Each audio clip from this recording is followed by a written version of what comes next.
Hello, welcome to cook with Rini. ആദ്യം തന്നെ എല്ലാവർക്കും സന്തോഷം നിറഞ്ഞൊരു പുതുവർഷം ആശംസിക്കുന്നു.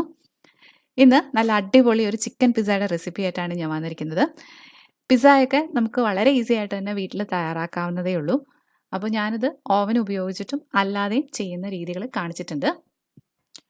പിസ്സ ബേസ് തയ്യാറാക്കുന്നതിന് മുമ്പായിട്ട് നമുക്കൊരു പിസ്സ സോസ് തയ്യാറാക്കണം. അതിന് വേണ്ടിയിട്ട് ഞാൻ 3 മീഡിയം തക്കാളി എടുത്ത് വെച്ചിട്ടുണ്ട്. നന്നായിട്ട് പഴുത്ത തക്കാളി ഉപയോഗിക്കുന്നതാണ് ഏറ്റവും നല്ലത്. എനിക്ക് പക്ഷേ ഇന്ന് കിട്ടിയിരിക്കുന്നത് അത്ര പഴുത്ത തക്കാളിയല്ല. ഇനി ഇത് നമ്മൾ കുറച്ച് ചൂടുവെള്ളത്തിലേക്ക് ഇട്ട് കൊടുത്ത് ചെറുതായിട്ടൊന്ന് കുക്ക് ചെയ്തതിന് ശേഷം ഇതിൻ്റെ സ്കിന്നൊക്കെ റിമൂവ് ചെയ്ത് എടുക്കണം. എന്നിട്ടിത് പ്യൂരി ചെയ്തെടുക്കണം. അപ്പം സ്കിന്ന് റിമൂവ് ചെയ്യാനായിട്ടുള്ള എളുപ്പത്തിന് വേണ്ടിയിട്ട് ഓരോ ടൊമാറ്റോയുടെയും ഈ താഴ്ഭാഗത്ത് ഒരു ക്രോസ് ഷേപ്പിലൊന്ന് കട്ട് ചെയ്ത് കൊടുക്കുക. എന്നിട്ട് നന്നായിട്ട് തിളച്ച വെള്ളത്തിലേക്ക് ഇത് ഓരോന്നോരോന്നായിട്ട് ഇട്ട് കൊടുത്ത് ഒരു 4 to 5 മിനിറ്റ്സ് ഒന്ന് കുക്ക് ചെയ്തെടുക്കണം.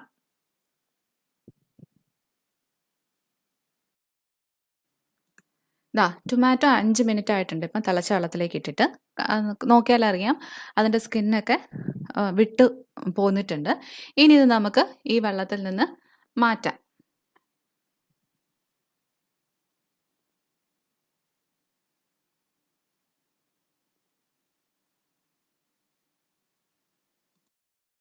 ഇനി ഇത് നന്നായിട്ട് തണുക്കണം. തണുത്തതിന് ശേഷം വേണം ഇതിൻ്റെ സ്കിന്നൊക്കെ റിമൂവ് ചെയ്തെടുക്കാൻ വേണ്ടിയിട്ട്.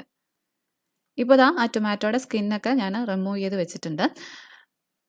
ഇനി ഇത് നമുക്ക് മിക്സിയുടെ ജാറിലേക്ക് മാറ്റി നന്നായിട്ട് അടിച്ചെടുക്കണം. അപ്പോൾ അടിച്ചെടുക്കാനായിട്ടുള്ള എളുപ്പത്തിന് ഞാനതൊന്ന് ചെറിയ പീസസ് ആക്കി മുറിച്ച് കൊടുക്കുവാണ്. ആ ടൊമാറ്റോ ഒക്കെ ഞാൻ അരച്ചെടുത്തിട്ടുണ്ട്. ഞാൻ എടുത്തിരുന്ന ടൊമാറ്റോ അത്ര പഴുത്തതല്ലാത്തത് കൊണ്ടാണ് ഇതിൻ്റെ അത്രയും കളറ് കിട്ടാത്തത്. അപ്പോൾ നിങ്ങൾ എടുക്കുമ്പോൾ നല്ല പഴുത്ത ടൊമാറ്റോ തന്നെ എടുക്കാൻ വേണ്ടിയിട്ട് ശ്രദ്ധിക്കുക. ഇനി അടുത്തതായിട്ട് ചെയ്യേണ്ടത് ഒരു പാൻ അടുപ്പിൽ വെക്കുക. അത് ചൂടായി വരുമ്പോഴത്തേക്കും അതിലേക്ക് കുറച്ച്, അതായത് ഏകദേശം ഒരു 2 ടേബിൾ സ്പൂണോളം ഒലിവ് ഓയിൽ ഒഴിച്ചു കൊടുക്കാം. ഇനി ഈ ഓയിലൊന്ന് ചൂടായി വരുമ്പോഴത്തേക്കും 2 or 3 ചെറിയ വെളുത്തുള്ളി വളരെ ചെറുതായിട്ട് ചോപ്പ് ചെയ്തെടുത്തത് ചേർത്ത് കൊടുത്ത് ചെറുതായിട്ടൊന്ന് മൂപ്പിച്ചെടുക്കണം. ഇതിൻ്റെ കൂടെ നിങ്ങൾക്ക് വേണമെന്നുണ്ടെങ്കിൽ ഒരു ചെറിയ സവോളയും ചോപ്പ് ചെയ്തെടുത്ത് ഒന്ന് സോട്ട് ചെയ്തെടുക്കാം. ഞാനിപ്പോൾ ഇവിടെ സവോള ചേർക്കുന്നില്ല. ഇനി ഈ വെളുത്തുള്ളി ഒന്ന് മൂത്ത് വരുമ്പോഴത്തേക്കും നമുക്ക് നമ്മൾ പ്യൂരി ചെയ്ത് വെച്ചിരിക്കുന്ന ടൊമാറ്റോ കൂടി ചേർത്ത് കുറച്ച് നേരം ഒന്ന് കുക്ക് ചെയ്തെടുക്കണം. അതായത് ടൊമാറ്റോയുടെ പേസ്റ്റ് നന്നായിട്ടൊന്ന് തിക്കായി വരുന്നിടം വരെ ഒന്ന് കുക്ക് ചെയ്തെടുക്കണം. അപ്പോൾ ഒരു ലോ ടു മീഡിയം ഫ്ലെയിമിൽ ഇതിങ്ങനെ ഇട്ട് ഒന്ന് കുക്ക് ചെയ്തെടുത്താൽ മതിയാവും. ഇതിന് നന്നായിട്ടൊന്ന് മിക്സ് ചെയ്ത് കൊടുക്കാം. ഇതിനാവശ്യമായിട്ടുള്ള ഉപ്പും കൂടെ ഇതിലേക്ക് ചേർത്ത് കൊടുക്കാം.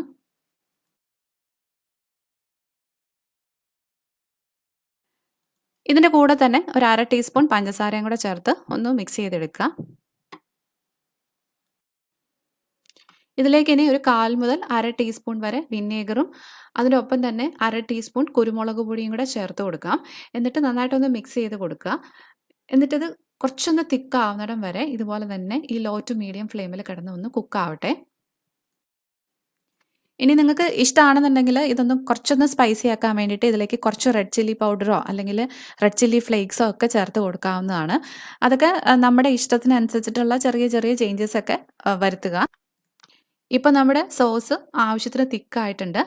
ഇനി ഇതിലേക്ക് 1/4 മുതൽ 1/2 ടീസ്പൂൺ വരെ ഒറിഗാനോയും 1/4 ടീസ്പൂൺ ബേസിൽ ലീവ്സും കൂടെ ചേർത്ത് കൊടുക്കാം. ഈ ഒറിഗാനോ ആണ് നമ്മുടെ പിസ്സ സോസിന് നല്ലൊരു ഫ്ലേവർ കൊടുക്കുന്നത്. അപ്പം ഒറിഗാനോ സ്കിപ്പ് ചെയ്യാതിരിക്കാൻ വേണ്ടിയിട്ട് ശ്രദ്ധിക്കുക. ഞാനിപ്പം ഇവിടെ ഡ്രൈഡ് ആയിട്ടുള്ള ഹെർബ്സ് ആണ് ചേർത്ത് കൊടുക്കുന്നത്. ഇതിന് നന്നായിട്ടൊന്ന് മിക്സ് ചെയ്ത് കൊടുത്തതിന് ശേഷം നമുക്ക് തീ ഓഫ് ചെയ്യാം. തീ ഓഫ് ചെയ്തിട്ട് ഇത് നന്നായിട്ട് തണുക്കാൻ വേണ്ടിയിട്ട് അനുവദിക്കണം. തണുത്തതിന് ശേഷം ഇതിലേക്ക് കുറച്ച് കെച്ചപ്പ് ആഡ് ചെയ്യുന്നുണ്ട്, ടൊമാറ്റോ കെച്ചപ്പ്. ഇത് നമുക്ക് വേണമെന്നുണ്ടെങ്കിൽ ഒരാഴ്ച വരെയൊക്കെ ഫ്രിഡ്ജിൽ ഒരു എയർ ടൈറ്റ് കണ്ടെയ്നറിൽ അടച്ച് സൂക്ഷിക്കാവുന്നതാണ്.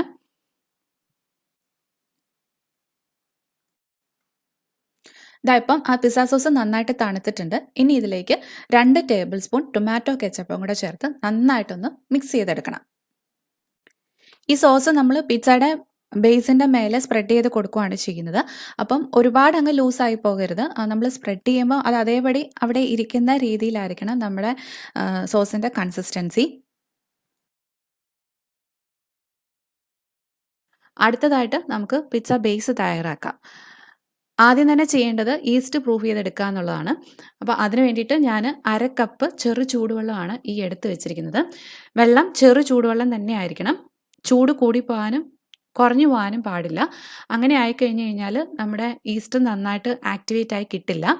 അതുപോലെ തന്നെ ഉപയോഗിക്കുമ്പം നല്ല ക്വാളിറ്റി ഈസ്റ്റ് ഉപയോഗിക്കാൻ വേണ്ടിയിട്ട് ശ്രദ്ധിക്കുക. ഈ വെള്ളത്തിലേക്ക് ആദ്യം 1 ടീസ്പൂൺ പഞ്ചസാര ചേർത്ത് ഒന്ന് മിക്സ് ചെയ്ത് കൊടുക്കുക. അതിനുശേഷം 1/4 ടീസ്പൂൺ ഈസ്റ്റ് കൂടെ ചേർത്ത് ജസ്റ്റ് ഒന്ന് മിക്സ് ചെയ്തതിന് ശേഷം ഒരു 10 മിനിറ്റ് ഒന്ന് ആക്ടിവേറ്റ് ആവാൻ വേണ്ടിയിട്ട് മാറ്റി വയ്ക്കാം. ഞാനിവിടെ ഉപയോഗിച്ചിരിക്കുന്നത് ആക്റ്റീവ് ഡ്രൈ ഈസ്റ്റ് ആണ്. ഈസ്റ്റ് ആക്ടിവേറ്റ് ആകുന്ന സമയം കൊണ്ട് നമുക്ക് പിസ്സ ഡോയ്ക്കുള്ള ബാക്കിയുള്ള ഇൻഗ്രീഡിയൻസ് ഒക്കെ ഒന്ന് റെഡിയാക്കി എടുക്കാം. ഇതിപ്പോൾ ഞാൻ 2.5 കപ്പ് മൈദയാണ് ഡോ തയ്യാറാക്കാൻ വേണ്ടിയിട്ട് എടുത്ത് വെച്ചിരിക്കുന്നത്. അതിലേക്ക് 1/2 ടീസ്പൂൺ ഉപ്പ് ചേർത്ത് കൊടുത്തു. അതിനുശേഷം ഇതിലേക്ക് 1/4 ടീസ്പൂൺ ഒറിഗാനോ പൗഡറും അതുപോലെ തന്നെ 1/4 ടീസ്പൂൺ ഗാർലിക് പൗഡറും കൂടെ ചേർത്ത് ജസ്റ്റ് ഒരു സ്പൂണും കൊണ്ടൊന്ന് മിക്സ് ചെയ്ത് കൊടുക്കാം. ഗാർലിക് പൗഡർ ഓപ്ഷണലാണ്. ചിലപ്പം എല്ലായിടത്തും ഒന്നും അത് കിട്ടണമെന്നുമില്ല. അതുകൊണ്ട് അത് വേണമെന്നുണ്ടെങ്കിൽ അവോയ്ഡ് ചെയ്യാവുന്നതാണ്.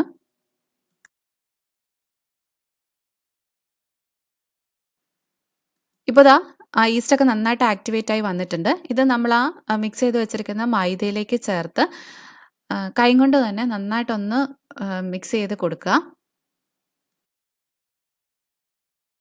ഇതിലേക്കിനി ഒരു 1/2 കപ്പ് വെള്ളം കൂടെ കുറച്ച് കുറച്ചായിട്ട് ചേർത്ത് കൊടുത്ത് ഇത് നന്നായിട്ടൊന്ന് കുഴച്ചെടുക്കാം.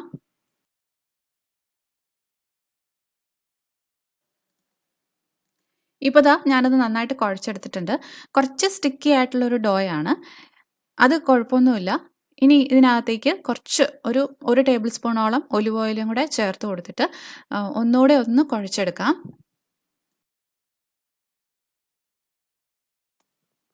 അതിനുശേഷം നമ്മുടെ കൗണ്ടർ ടോപ്പിലേക്കോ അല്ലെന്നുണ്ടെങ്കിൽ ഇതുപോലെ ഒരു ചപ്പാത്തി പലകയിലേക്കോ വല്ലോ ആ ഡോ മാറ്റിയിട്ട് നന്നായിട്ട് സ്ട്രെച്ച് ചെയ്തും ഫോൾഡ് ചെയ്തും തന്നെ ഏകദേശം ഒരു 10 മിനിറ്റോളം ഒന്ന് കുഴച്ചെടുക്കുക. ഒട്ടും തന്നെ ഒട്ടലില്ലാതെ നല്ല സോഫ്റ്റ് ആയിട്ടുള്ള ഒരു ഡോ ആയിട്ട് നമുക്കിത് കിട്ടും. അതിനുശേഷം നമുക്ക് വീണ്ടും അതേ പാത്രത്തിലേക്ക് ഈ ഡോ വെച്ച് കൊടുക്കാം. അപ്പം പാത്രവും അതുപോലെ തന്നെ ഡോയിലേക്കും കുറച്ച് ഒലിവ് ഓയിൽ ഇതുപോലെ ഒന്ന് തൂത്ത് കൊടുക്കുക. ഇനി ഇതിൻ്റെ മുകൾ ഭാഗം ഇതുപോലെ ഒരു ക്ലിംഗ് റാപ്പ് വെച്ച് ഒന്ന് കവർ ചെയ്തതിന് ശേഷം ഇതൊന്ന് പൊങ്ങാൻ വേണ്ടിയിട്ട് വെച്ച് കൊടുക്കണം. അതായത് ഈ ഡോ ഒരു ഡബിൾ ദ ക്വാണ്ടിറ്റി ആയി കിട്ടണം. അപ്പോൾ ഏകദേശം 1 മണിക്കൂറായിരിക്കും അതിൻ്റെ കണക്ക്. 1 മണിക്കൂർ മുതൽ 2 മണിക്കൂർ വരെ ആകാം. നമ്മുടെ ക്ലൈമറ്റ് കണ്ടീഷൻ പോലെ അത് കുറച്ചൊക്കെ വ്യത്യാസങ്ങൾ ഉണ്ടാവും. അപ്പോൾ നമുക്ക് ഇതൊരു ഡബിൾ ദ സൈസ് ആവുന്നിടം വരെ ഒന്ന് വെയിറ്റ് ചെയ്യാം. കുറച്ച് വാമായിട്ടുള്ള സ്ഥലത്ത് വെക്കുക. ഇനി ഡോയൊക്കെ റെഡിയായി വരുന്ന ടൈമും കൊണ്ട് നമുക്ക് ചിക്കനും കൂടെ ഒന്ന് മാരിനേറ്റ് ചെയ്തെടുക്കാം. ഞാനിപ്പോൾ ഇവിടെ 200 ഗ്രാം ചിക്കനാണ് എടുത്തിരിക്കുന്നത്. അതിലേക്ക് ആവശ്യത്തിനുള്ള ഉപ്പ് ചേർത്ത് കൊടുക്കാം. ഇതിലേക്ക് 1 ടീസ്പൂൺ സോയാ സോസും 1/2 ടീസ്പൂൺ കുരുമുളക് പൊടിയും കൂടെ ചേർത്ത് നന്നായിട്ട് മിക്സ് ചെയ്തതിന് ശേഷം ഒന്ന് പിടിക്കാൻ വേണ്ടിയിട്ട് ഒരു 20 മിനിറ്റ് ഞാൻ മാറ്റി വയ്ക്കുകയാണ്.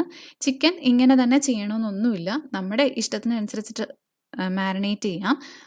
നിങ്ങൾക്ക് വേണമെന്നുണ്ടെങ്കിൽ ഇതിലേക്ക് മുളക് പൊടിയൊക്കെ ചേർത്ത് കൊടുക്കാം. അത് നമ്മുടെ ടേസ്റ്റിനനുസരിച്ചിട്ട് വ്യത്യാസങ്ങളൊക്കെ വരുത്തുക. 20 മിനിറ്റ് മാരിനേറ്റ് ചെയ്തതിന് ശേഷം ഒരു പാൻ അടുപ്പിൽ വെച്ചിട്ട് ചൂടായി വരുമ്പോഴത്തേക്കും കുറച്ച് ഒലിവ് ഓയിൽ ഒഴിച്ച് ചിക്കൻ അതിലേക്ക് ഇട്ട് കൊടുത്ത് ജസ്റ്റ് ഒന്ന് ഫ്രൈ ചെയ്തെടുക്കുകയാണ് ഞാൻ ചെയ്യുന്നത്. ഇത് ഫ്രൈ ചെയ്യേണ്ടതെന്നാണെന്നുണ്ടെങ്കിൽ കുക്ക് ചെയ്തെടുത്താലും മതി. അതും നേരത്തെ പറഞ്ഞതുപോലെ തന്നെ നമ്മുടെ ചോയ്സാണ്.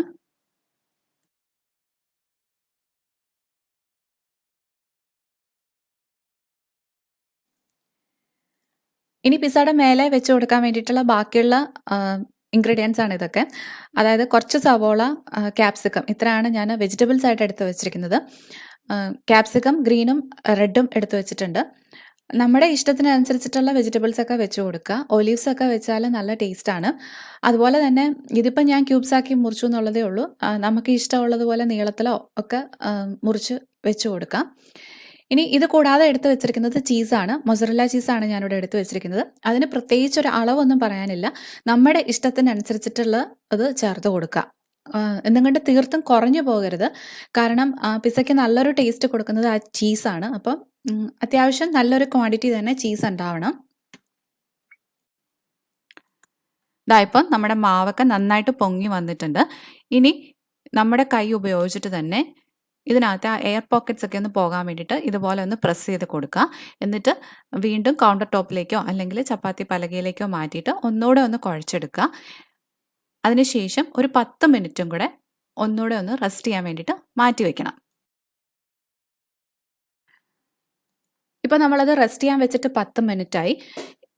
ഇനി ഇത് നമുക്ക് ഈ പാത്രത്തിൽ നിന്ന് മാറ്റിയിട്ട് നമുക്ക് ആവശ്യത്തിനുള്ള ക്വാണ്ടിറ്റി ഇതിൽ നിന്ന് മുറിച്ചെടുക്കാം. ഞാനിപ്പോൾ ഇവിടെ 2 പിസ്സയാണ് ചെയ്യുന്നത്. അതായത് ഒരു വലിയ പിസ്സയും ഒരു ചെറിയ പിസ്സയാണ് ചെയ്യുന്നത്. അപ്പം ഇതിനെ ഞാൻ 2ആയിട്ട് കട്ട് ചെയ്യുവാണ്. ഒന്ന് വലുതായിട്ടും ഒന്ന് ചെറുതായിട്ടും. 2 രീതിയിൽ ഞാനത് കാണിച്ചു തരുന്നുണ്ടല്ലോ. ഓവൻ ഉപയോഗിച്ചും അല്ലാതെയും ചെയ്യുന്നത് കാണിച്ചു തരുന്നുണ്ട്. അപ്പം വലിയ പിസ്സ ഞാൻ ഓവനിൽ വെച്ചിട്ടാണ് ചെയ്യുന്നത്. ചെറുത് ഞാൻ അതില്ലാതെയാണ് കാണിച്ചു തരുന്നത്.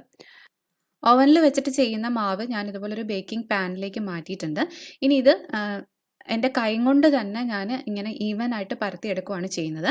കൈ കൊണ്ട് ഇങ്ങനെ പരത്താൻ ബുദ്ധിമുട്ടാണെന്നുണ്ടെങ്കിൽ നമ്മൾ ചപ്പാത്തിയൊക്കെ പരത്തിയെടുക്കുന്നത് പോലെ തന്നെ ചപ്പാത്തിയുടെ പലകയിലിട്ട് പരത്തിയെടുത്താൽ മതി. ഒരു ഫോർക്ക് ഉപയോഗിച്ചിട്ട് ഇതുപോലെ അവിടെ ഇവിടെയായിട്ട് ഒന്ന് കുത്തി കൊടുക്കുക. എന്നിട്ട് നമ്മൾ തയ്യാറാക്കി വെച്ചിരിക്കുന്ന പിസ്സ സോസ് ഇതിൻ്റെ മുകളിലേക്ക് ഒന്ന് സ്പ്രെഡ് ചെയ്ത് കൊടുക്കാം. ഇനി ഇതിൻ്റെ മുകളിലേക്ക് കുറച്ച് മൊസറല്ല ചീസ് ഒന്ന് സ്പ്രെഡ് ചെയ്ത് കൊടുക്കാം.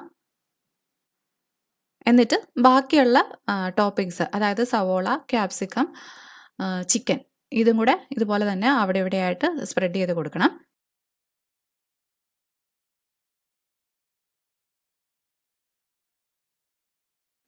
അതിൻ്റെ മുകളിലേക്ക് വീണ്ടും കുറച്ചുകൂടെ ചീസ് വെച്ച് കൊടുക്കാം.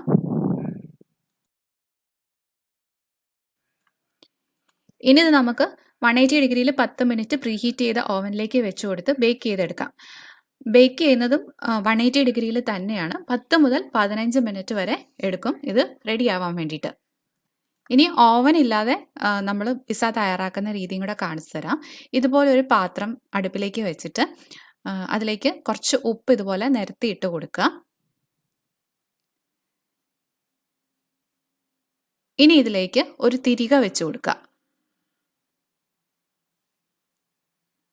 അതിനുശേഷം ഇത് മൂടി വെച്ചിട്ട് ഒരു 10 മിനിറ്റ് മീഡിയം ഫ്ലെയിമിൽ നന്നായിട്ടൊന്ന് ചൂടാക്കിയെടുക്കണം. ഇനി ഈ പാത്രത്തിലേക്ക് വെച്ച് കൊടുക്കാൻ വേണ്ടിയിട്ട് മറ്റേ പിസ്സ പോലെ തന്നെ ഇതുപോലെ ഒരു ചെറിയ പിസ്സയും റെഡിയാക്കി വെച്ചിട്ടുണ്ട്. 10 മിനിറ്റ് കഴിയുമ്പം അതിൻ്റെ മൂടി തുറന്ന് അതിലേക്ക് നമുക്ക് ഈ ചെറിയ പിസ്സയും കൂടെ വെച്ച് കൊടുക്കാം. വെച്ച് കൊടുക്കുമ്പം നല്ല കെയർഫുൾ ആയിട്ട് തന്നെ വെച്ച് കൊടുക്കുക. ഇതുപോലൊരു ഗ്ലൗസ് ഒക്കെ ഇട്ടിട്ടേ വെച്ച് കൊടുക്കാവുള്ളൂ. കാരണം അരികിലേക്കൊക്കെ കൈ കൊണ്ടിട്ടുണ്ടെങ്കിൽ നന്നായിട്ട് പൊള്ളും. ഇനി ഇത് മൂടി വെച്ചിട്ട് വീണ്ടും ഒരു 10 മുതൽ 15 മിനിറ്റ് വരെ ബേക്ക് ചെയ്തെടുക്കുക.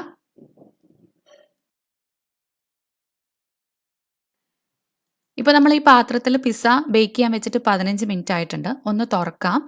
കണ്ടോ, ആ ചീസെല്ലാം ഉരുകി നന്നായിട്ട് സ്പ്രെഡ് ആയിട്ടുണ്ട്. അതുപോലെ തന്നെ സൈഡും ശ്രദ്ധിച്ചാൽ അറിയാം ചെറുതായിട്ടൊന്ന് ബ്രൗൺ ആയി തുടങ്ങിയിട്ടുണ്ട്. അപ്പം ഇത് രണ്ടും ആയി കഴിഞ്ഞ് കഴിഞ്ഞാൽ നമ്മുടെ പിസ്സ നന്നായിട്ട് ബേക്ക് ആയി എന്നാണ് അർത്ഥം. ഇനി ഇത് നമുക്ക് ഇതിൽ നിന്ന് പുറത്തെടുക്കാം. അങ്ങനെ നമ്മൾ അടുപ്പിൽ പാത്രത്തിൽ വെച്ച് ബേക്ക് ചെയ്തെടുത്ത പിസ്സ റെഡി ആയിട്ടുണ്ട്. അതുപോലെ തന്നെ ഓവനിൽ വെച്ചിരുന്ന പിസ്സയും റെഡി ആയിട്ടുണ്ട്. ഇനി ഞാൻ ഇതിൽ ഒരെണ്ണം ഒന്ന് കട്ട് ചെയ്ത് കാണിച്ചു തരാം. കട്ട് ചെയ്യാനുള്ള എളുപ്പത്തിന് വേണ്ടിയിട്ട് ഞാനതൊരു പ്ലേറ്റിലേക്ക് മാറ്റിയിട്ടുണ്ട്. ഞാനിപ്പോൾ ഇവിടെ ഒരു കത്തി വെച്ചിട്ട് തന്നെയാണ് കട്ട് ചെയ്തെടുക്കുന്നത്. നിങ്ങളുടെ കയ്യിൽ പിസ്സ കട്ടർ ഉണ്ടെന്നുണ്ടെങ്കിൽ അത് ഉപയോഗിച്ചിട്ട് കട്ട് ചെയ്യുവാണെങ്കിൽ കുറച്ചുകൂടെ എളുപ്പമായിരിക്കും. നമ്മുടെ അടിപൊളി പിസ്സ അങ്ങനെ റെഡി ആയിട്ടുണ്ട്.